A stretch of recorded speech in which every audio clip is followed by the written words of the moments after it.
Over the past 9 weeks, we've met exceptional Canadian athletes who have never stopped pushing themselves. Now, I'd like to share my own story.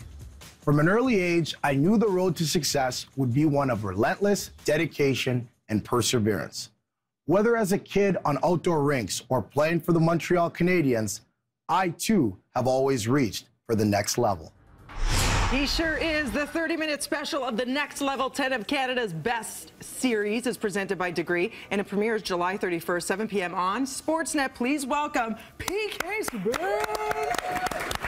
You're kind of natural at this hosting thing. Do you see like a future on top of all other things that you're doing on the ice? I'm not ready to give up. I'm not ready to give up my day job yet, but you know, who knows? Maybe down the road. You dabbled a little bit with us during the last work stoppage, the lockout.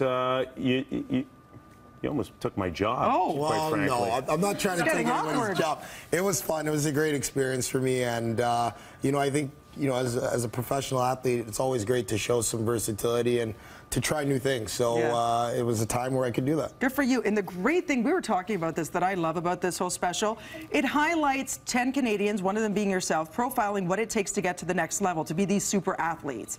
And we don't brag enough. We're almost too humble. We eat a lot of humble pie in Canada.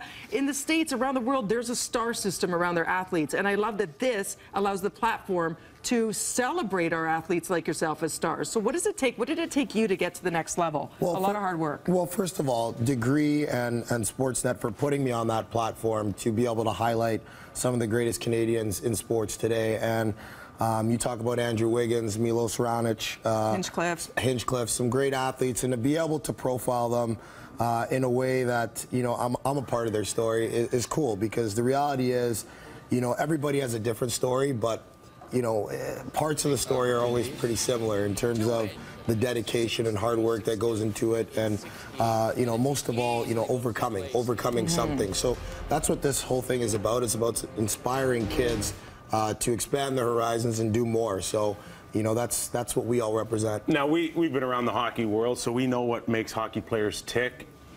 Dealing with different athletes in different sports, did you learn anything different about these guys because it is a different sport that you're accustomed to? Yeah, for sure. I mean, every sport's different, but the one thing that's for sure is that everybody had to battle through some sort of adversity during their career, during their time of getting to stardom. And you look at it, you know, every athlete and their story, there's something unique about it. And for me, when I look at the way I was brought up and with my parents, you know, adversity is something that you got used to facing, and really you started to embrace, because you knew that once you overcame it, you can only get better. You can only further your career and be more successful. Now, Dina doesn't know this, but who was your favorite hockey instructor growing up when you were 9 years old? Well, Nick Kiprios. Come on! Nick, thank you very much.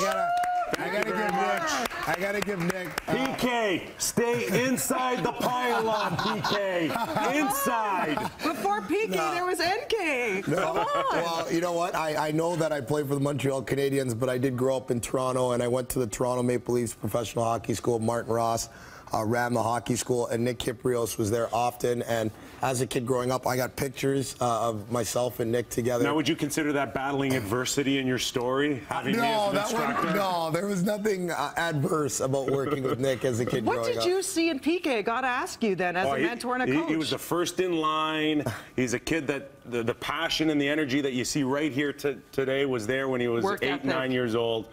You knew he was going to do some great things. And you owe a lot to your dad. I mean, working the jobs he did, there was how many kids? You have like 4 brothers and sisters? Yeah, so I have 2 brothers, 2 younger brothers who are also drafted and who are excelling probably a lot more at their age than I was, you know. And I have 2 older sisters, Nastasia, who's got 2 twin boys now, and Legacy, who's 3, who's skating now, and he's ready to be the next one, I guess, in the family to start playing. To his uncle. Right, and my sister Natasha, who just became a full-time teacher. And you know, amongst our family, I mean, not just my dad, obviously I've worked closely with him over the years, and he's done a great job with all of us, but my mom as well. You know, a lot of people always forget to talk about my mom, but their partnership and the way that they've worked together, bringing 5 kids into this world when they moved to Canada, and having them be successful in their own unique ways, is something as a kid that I can appreciate, and hopefully I can do for my kids. A lot of kids watching right now, they think it almost comes easy, you know, like it doesn't. You would be sleeping sleeping? Is it true with your skates on, waiting for your dad to come home